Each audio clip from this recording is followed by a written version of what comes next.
रजिया सुल्ताना। आज हम रजिया सुल्तान के बारे में अध्ययन करेंगे। हमने पहले इल्तुतमिश जो उसके बारे में अध्ययन किया था कि उसने किस प्रकार से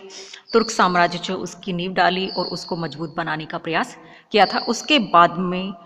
रुकुनुद्दीन फिरोज शाह जो उसको कुछ समय के लिए गद्दी पर बैठाया गया, लेकिन फिर बाद में रजिया सुल्तान जो वो गद्दी पर बैठी। रजिया जो है उसके लिए कहा जाता है कि रजिया जो थी वो एक योग्य पिता की योग्य पुत्री थी। इतिहासकार मिन्हाज जो वो भी ये लिखता है कि वे महान शासक, बुद्धिमती, न्यायप्रिय, उदार, विद्वानों की आश्रयदात्रा और प्रजा शुभचिंतक और सैनिक गुण संपन्न तथा उन सभी श्लाघनीय गुणों से परिपूर्ण थी जो कि एक शासक के लिए जरूरी होते हैं। भारत के मुस्लिम इतिहास में कहा जाता है कि वह पहली ही स्त्री थी जो कि दिल्ली के सिंहासन पर बैठी और जिसने संपूर्ण प्रभुत्व संपन्न राजतंत्र का सिद्धांत को अपनाया। इल्तुतमिश ने प्रारंभ से ही उसे राजकुमारों की भांति शिक्षा दी थी और जब इल्तुतमिश ग्वालियर पर अभियान के लिए दिल्ली से चला तो शासन की देखभाल का कार्य वह रजिया को सौंप गया था और जिसे उसने कुशलता के साथ पूरा किया और बाद में सुल्ताना ने उसे अपना उत्तराधिकारी भी घोषित कर दिया और तुर्क सरदारों ने उस समय उसका समर्थन भी किया था। परंतु बाद में तुर्क सरदारों के अहम ने एक स्त्री के आगे शीश झुकाना स्वीकार नहीं किया और रुकुनुद्दीन को सुल्तान बना दिया, परंतु रजिया ने सर्वसाधारण और युवा तुर्क अधिकारियों के सहयोग से सिंहासन को प्राप्त कर लिया था। फिर हम देखते हैं कि अमीर जो थे उनके विद्रोह का किस प्रकार से दमन किया गया, क्योंकि हमने देखा कि पहले तो उन्होंने किसी प्रकार का विरोध नहीं किया था, लेकिन फिर बाद में उन्होंने एक स्त्री जो उसके सामने शीश झुकाना ठीक नहीं समझा, इसलिए उन्होंने विरोध किया था। और इल्तुतमिश की मृत्यु से लेकर बलबन के सिंहासनारोहण तक दिल्ली सल्तनत का इतिहास सर्वोच्च सत्ता को हस्तगत करने के लिए ताज और अमीरों के आपसी संघर्ष की कहानी बताई जाती है। इल्तुतमिश ने रजिया को अपना उत्तराधिकारी नियुक्त किया था, परंतु आपसी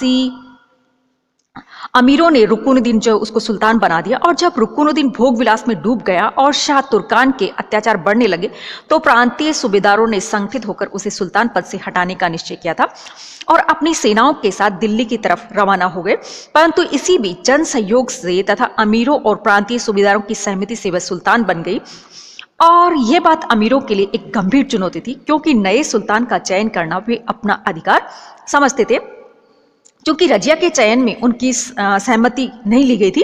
इसलिए वे रजिया को सुल्तान मानने के लिए तैयार नहीं थे और उन्होंने सेना सहित दिल्ली की तरफ रवाना हो गए, यानी कि रजिया जो उसके ऊपर आक्रमण करने के लिए। वजीर निजामुद्दीन जुनैदी ने भी रजिया के विरुद्ध विद्रोही जो सरदार जो थे उनका साथ दिया। इस प्रकार से सुल्तान बनते ही रजिया को अमीरों के विद्रोह जो उसका सामना करना पड़ा। बदायूं, मुल्तान, हांसी और लाहौर के सूबेदारों ने दिल्ली के समीप ही अपना शिविर लगा लिया, परंतु रजिया भी साहसी युवती थी और वह इस बात से बहुत अच्छे से समझती थी कि सुल्तान पद की रक्षा तलवार के बल पर ही की जा सकती है। इसलिए अपने राजधानी के बाहर निकलकर शत्रु से मुकाबला करने का निश्चय किया था और जो प्रारंभिक उसके धावे थे उनसे जब अपेक्षाकृत सफलता नहीं मिली तो रजिया ने कूटनीति का सहारा लिया और उसे सूबेदारों की पारस्परिक फूट की भी जानकारी मिल चुकी थी। अतः उसने बदायूं के सूबेदार मलिक इज़्ज़ाउद्दीन मोहम्मद सालारी और मुल्तान के सूबेदार इज़्ज़ुद्दीन कबीर खां एयाज को अपनी तरफ मिला लिया और विद्रोही शिविर में यह प्रचार भी करवाया कि बहुत से शक्तिशाली अमीर रजिया के पक्ष में चले गए हैं और परिणाम यह निकला कि बहुत से विद्रोही सैनिक शिविर से भागने लगे और इसी समय रजिया ने विद्रोहियों पर जोरदार आक्रमण किया और भागते हुए सैनिकों का पीछा करके उन्हें मौत के घाट उतार दिया गया और हांसी का सूबेदार मलिक सैफुद्दीन कूची बंदी बना लिया गया और उसे मौत के घाट उतार दिया गया और लाहौर का सूबेदार मलिक अलाउद्दीन जानी भी मारा गया। वजीर जुनैदी सिरमौर की पहाड़ियों की तरफ भाग गया। इस प्रकार से विद्रोह जो उसको कुचल दिया गया और अमीरों और ताज के मध्य लड़े गए इस संघर्ष में रजिया ने उनकी संगठित शक्ति को परास्त करके अपने चयन के औचित्य जो उसको सिद्ध कर दिया। उसकी सत्ता की धाक जम गई और सर्वसाधारण में अब उसकी लोकप्रियता जो थी बहुत ज्यादा बढ़ गई थी। फिर बाद में जब वो गद्दी पर बैठ गई तो उसके बाद में जो पुराने जो उनके अधिकारी थे उनको हटाकर उसने नए अधिकारी जो उनको नियुक्त किया। तो इस प्रकार से उसने अब क्या किया, नवीन नियुक्तियां की थी कि अमीरों के विद्रोह को कुचलने के बाद रजिया ने प्रशासनिक पदों पर नवीन नियुक्तियां करने का निश्चय किया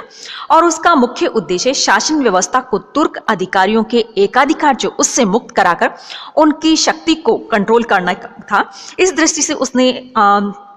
ये चेंजेस किए थे और महत्वपूर्ण पदों पर उसने चेंज किए। और उसके अनुसार ख्वाजा मुजाउद्दीन को वजीर, मलिक सैफुद्दीन ऐबक बहतू को सेना का अध्यक्ष और मलिक एजुद्दीन कबीर खां एयाज को लाहौर का सूबेदार, इख्तियारुद्दीन अल्तुनिया को भटिंडा का सूबेदार, इतगिन को अमीर हजीब और मलिक जमालुद्दीन याकीत को अमीर आखुर पद पर नियुक्त किया गया था। और कुछ दिनों बाद में जब सेना अध्यक्ष की मृत्यु हो गई तो उसके स्थान पर मलिक कुतुबुद्दीन हसन गोरी को नायब लश्कर जो उसका पद दिया गया। तो इस प्रकार से जितने भी बड़े बड़े इंपॉर्टेंट पद जो थे वहां पर कहा जाता है कि रजिया जो उसने अपने स्वामी भक्त व्यक्ति जो उनको वहां पर नियुक्त किया था। अब अगली बात आती है कि रजिया जो है जब गद्दी पर बैठी तो उसके समय में और कौन कौन सी घटनाएं जो प्रमुख हुई थी, जिसमें सबसे पहली बात आती है करमत तथा मुजाहिद जो उनका विद्रोह कि सुल्ताना बनने के या सुल्तान बनने के बाद के कुछ महीने बाद ही रजिया को करमत तथा मुजाहिद जो उनके विद्रोह जो उसका सामना करना पड़ा। नूरुद्दीन एक तुर्क के उकसाने पर गुजरात, सिंध, दिल्ली के पड़ोस और गंगा यमुना के दुआब में इन्हें ये जो संप्रदाय के अनुयायी जो थे वो भारी संख्या में कहा जाता है कि दिल्ली के आसपास इकट्ठे होने लगे और अपने नेता की प्रेरणा से उन लोगों ने दिल्ली सिंहासन को इस्लाम के कट्टरपंथियों से छीनने का निश्चय किया। और शुक्रवार तारीख 6 रज्जब 634 हिजरी यानी कि मार्च 1237 ईस्वी के दिन करमाती लोगों ने शस्त्रों से सज्जित होकर दो अलग दिशाओं में दिल्ली की जामा मस्जिद पर आक्रमण कर दिया। और उनका विश्वास था कि सुल्ताना रजिया भी वहां होगी और करमातियों ने मस्जिद की में उपस्थित मुसलमानों को मौत के घाट उतारना शुरू कर दिया, जिससे बाहरी कोहराम मच गया और रजिया ने तत्काल सेना की सहायता से विद्रोही जो उनको कचल दिया और सैकड़ों करामातियों को मौत के घाट उतार दिया गया और बाकी बचे हुए करामातियों को सख्त सजा दी गई थी। मिन्हाज ने लिखा है कि ईश्वर की कृपा से उसे काफी यश मिला और इससे रजिया की स्थिति जो थी और भी ज्यादा मजबूत हो गई थी। अगला आता है रणथंबोर का पतन कि इल्तुतमिश की मृत्यु और रुकुनुद्दीन की आक्रमणीयता से उत्पन्न अव्यवस्था का लाभ उठाकर चौहान राजपूतों ने रणथंबोर के दुर्ग जो उसको घेर लिया और तुर्क सेना दुर्ग में घिर गई और सुल्ताना ने रणथंबोर में फंसी तुर्क सेना की सहायता के लिए एक सेना भेज दी। परंतु इस सेना को यह सुझाव भी दिया गया था यदि स्थिति बिगड़ जाए तो दुर्ग को खाली कर दिया जाए और सैनिकों को सुरक्षित लौटा लिया जाए। उसी के अनुसार तुर्कों ने रणथंबोर दुर्ग खाली कर दिया और चौहानों ने उस पर अपना अधिकार जमा लिया। और रजिया की इस कार्रवाई से बहुत से तुर्क अमीर कहा जाता है कि असंतुष्ट हो गए थे क्योंकि इसके कारण रणथंबोर जो था वो उनके हाथ से निकल गया था। इसके अलावा ग्वालियर के दुर्ग की रक्षा की समस्या कि ग्वालियर का दुर्ग रक्षक जियाउद्दीन अली सल्तनत के भूतपूर्व वजीर जुनैदी का रिश्तेदार था और रजिया को जब ये जानकारी मिली कि वह अब भी उसके विरुद्ध जोड़ तोड़ करने में लगा हुआ है तो उसने बरन के सूबेदार को उसके विरुद्ध अभियान करने का आदेश दिया और बरन के सूबेदार ने उसको बंदी बनाकर दिल्ली भिजवा दिया। परंतु दिल्ली पहुंचने के पूर्व ही वह लापता हो गया और रजिया के विरोधी अमीरों को यह विश्वास हो गया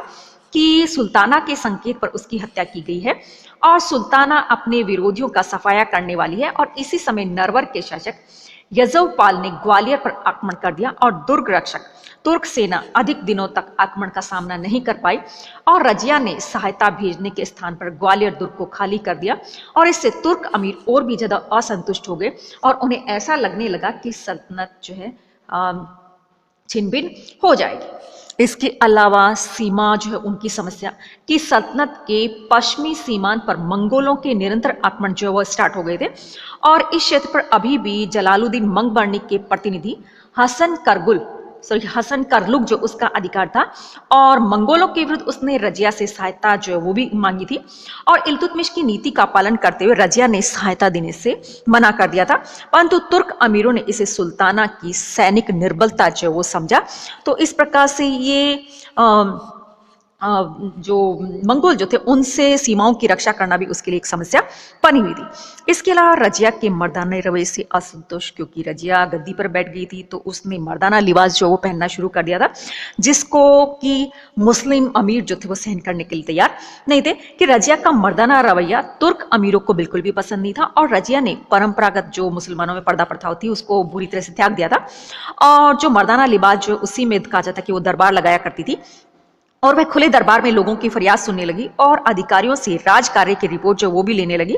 और औरत होते हुए मर्दों की भांति शिकार और घुड़सवारी करने लगी थी और उसने सैन्य संचालन का काम जो थी वो भी संभाल लिया था और स्वयं खुद युद्धों में भाग लिया करती थी। इससे रूढ़िवादी मुसलमान और तुर्क अधिकारी जो थे वो नाराज हो गए थे। इसके साथ ही याकूत के प्रति उसका अत्यधिक लगाव कि जमालुद्दीन याकूत नामक एक अबिसिनियन हबशी के प्रति सुल्ताना ने अपार स्नेह प्रदर्शित करके बहुत बड़ी भूल की थी कि सुल्ताना बनते ही रजिया ने उसे अमीर आखुर का जो पद जो था उसके ऊपर नियुक्त किया और उसे किसी भी समय सुल्ताना के उपस्थित होने की विशेष सुविधा मिली हुई थी और घुड़सवारी के समय में प्राय याकूत को अपने साथ में ही ले जाती थी और इससे वंशानुगत कुलीन तुर्क सरदार सुल्ताना से काफी नाराज हो गए थे क्योंकि वो नहीं चाहते थे कि वो इस तरह से किसी पुरुष जो उसके साथ में रहे। इसके अलावा अमीरों का विद्रोह और रजिया का पतन कि सुल्ताना बनने के 3 वर्ष बाद ही उसे अपने अमीरों के विद्रोह जो उसका सामना करना पड़ा। रजिया की नीतियां जो उनसे स्पष्ट होने लगा कि वह शासन सत्ता अपने हाथ में रखने के लिए प्रयत्नशील है और प्रशासन के विभिन्न महत्वपूर्ण पदों पर गैर तुर्क सरदारों को नियुक्त करके तुर्कों के विरुद्ध उसने एक नया दल जो तैयार कर लिया था और इसीलिए तुर्क सरदारों ने अपने स्वार्थों की रक्षा के लिए रजिया को हटाना ही सबसे सही समझा और इसीलिए उन्होंने षड्यंत्र रचा और सबसे पहले उन्होंने लाहौर के सूबेदार कबीर खां एयाज की विद्रोह किया